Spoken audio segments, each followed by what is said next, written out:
Hey guys, it's Brian the Shaving Geek here with another episode of my Shave of the Day. I just got back from doing some junking, as we call it, with my family. Hit some junk shops, some antique malls, some antique shops in the area. And actually going to do some more junking this afternoon. This morning didn't come away with anything. Found a few razors at one place. They were either razors that I already had, or the condition wasn't what I was looking for, or the price was a little bit more than I wanted to pay. So it didn't come away with anything. But I brought all of that up to say this. As I was looking at the razors, my son kind of stooped down next to me and he said, "Dad, it's been a while since you've done a My Shave of the Day video." I said, "You know what, son, you're right. I hadn't shaved for a couple of days. It's, I don't know, the last couple of weeks with sickness and just some other things going on. I haven't been as consistent in my shaves as I wanted to be. But anyhow, it is what it is." But I kind of thought that was funny. My son is holding me accountable, saying, "Dad, put out some more videos." So doing that today. Now, on to the shave. The shave today, I used some products that are new to me. And one product that's been around for 100 years, but it's new to me. So excited to talk about this, and we'll get right to it. For my brush today, I use my Plisson Synthetic. You know I love this brush. Glad to have it in my den. Just a top-notch performer, and this morning was no different. Now, for my razor, I used a razor that's been around for about 100 years. This is a ball end old style, I believe is the correct terminology. It's an open comb, as you can see. Definitely, this is a user grade and maybe even a sub-user grade razor. A big crack there in the handle, and the head of it's a little bit rough, but still works well. I picked this up in a lot of razors, I'm wanting to say maybe 8-9 months ago. Cleaned it up, and I don't believe I've shaved with this razor until today. This is loaded with a feather blade. Why I did that, I don't know. But it was already loaded with a feather blade. Didn't have any marks on it, so I don't think I'd used the blade before. And I don't recall using this razor before. Probably 3 or 4 days, excuse me, worth of growth. I can't remember the last time I was at a shave, but it's been 3 or 4 days. And usually on the first pass, when I've gone that long, I get some pulling and some tugging, and really there was no difference today.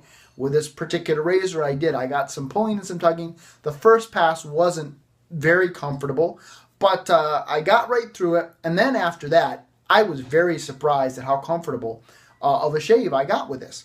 Why was I surprised? Well, first of all, feathers usually aren't a blade that works well for me. And especially on the first shave with a feather, I usually get all kinds of irritation, and quite frankly, I really don't care for feathers. Now, I know a lot of people love them. It's their top blade, their kind of go-to blade. But for me, it just isn't. They usually don't work well. Having said that, I was very happy with the shave that I got from this today. After I kind of got through that first pass with a longer hair, and I'd gotten things kind of mowed down a little bit, it went to being not the most comfortable shave that I've ever had, or the best performance of a razor that I ever had, but it was a very, very, very good performance. These are known for being a bit of an aggressive performer. And I actually just traded away an open comb that I had. It was a, what do they call it? A long comb, I think. A little different style. Just because it had a tendency to be a bit more aggressive than what I like, and a little bit irritating. And so I traded it away. And so actually part of the reason why I pulled this out is because I said, well, let me give this a whirl. And I was just very happy with this. Is it in my top 5 razors that I have in my den? No. Is it in my top 10? Probably not. But overall, I enjoyed the shave with this probably 100-year-old razor now, and just very happy to have it. I picked it up, like I said, in a lot of razors at an auction house for $16. I think it was $16.50. And in that was my Executive Fat Boy. In that was a Gem Junior. In that was a couple of single edge Micromatics. So I did well. Very happy with that. And happy with that shave today with that razor and that blade combination. Now, on to the soap. This soap is a soap that probably needs no introduction. It is a Barrister & Mann soap. This is the Vetiver, Heather, and Clary Sage. Just got this soap in the lot of soaps that my brothers and I bought from Chad Irish. Whew. That scent is just a very intriguing, intoxicating scent to me. Excuse me. I'm dealing with a bit of a cold. And I probably should edit this out, but that's not how I roll. You probably can hear my wife coughing in the background. We've just been dealing with this for a couple of weeks now. It's been kind of brutal. But anyhow, this scent, it's just, I really enjoy it. It's kind of got this musky, earthy, spicy scent, and it's just a very intriguing scent. Now, the performance on this, from a Barrister & Mann, it's just going to be a high-quality performance. Great cushion, great glide, lathered very easily, no issues there whatsoever. And I enjoyed the scent of this so much. I went for a third pass, which I rarely do. I rarely go for a third pass. Usually, I'm a two-pass shaver.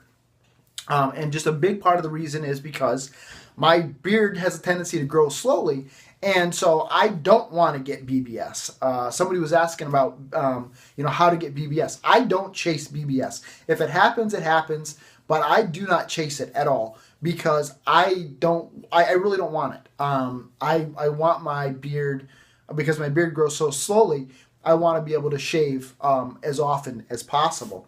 But today, I was enjoying the scent so much. I was enjoying the performance so much that I went for the third pass. I didn't get BBS. I really didn't. Got close. Definitely DFS plus. Right in here, I've still got a little bit. You can hear it. I didn't get very close. And that's usually my trouble spot. That's usually my area where, I've got to do some touch-ups. Didn't go for the touch-ups. Just did a third pass today and really, really enjoyed it. And the reason I went for that third pass is because I was enjoying the scent and the performance of the soap.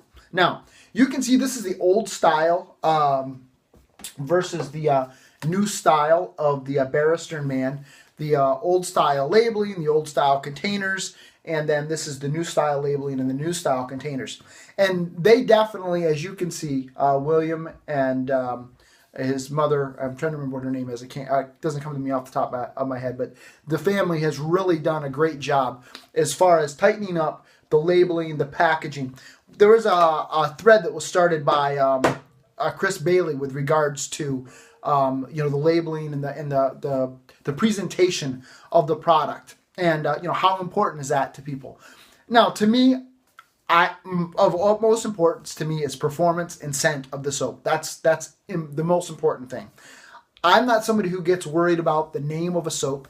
There's some people that were kind of complaining about some of the names of the soaps. I don't care what a soap is called. I don't care what the brand name is. I don't care. What I want is performance, and I want a scent that I like. But having said that, I am somebody who I do enjoy nice quality labeling on a product. And that is something where Barrister & Mann really has stepped up their game when you look at the two of these side by side.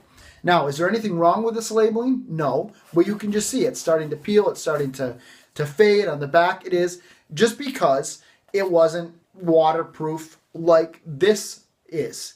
And so it's just been great for me. It's been a lot of fun for me to watch the evolution of these artisans as they've kind of stepped up their game in the labeling area. Katie's Bubbles, going from this style labeling, there was nothing wrong with it, but going to this, style where the name of the soap is on the side, just tightening it up. And just so, for me, it's been enjoyable to watch these artisans step up their game in the presentation area. Again, I'm not a snob. I have a bunch of Eva Nestorova soaps. I believe this is one here. That's how they come packaged. They come out of a muffin tin in white or clear plastic with a handwritten label on it. Definitely not a soap snob at all. But I think that she would sell a lot more soaps if she had better packaging. That's just my opinion.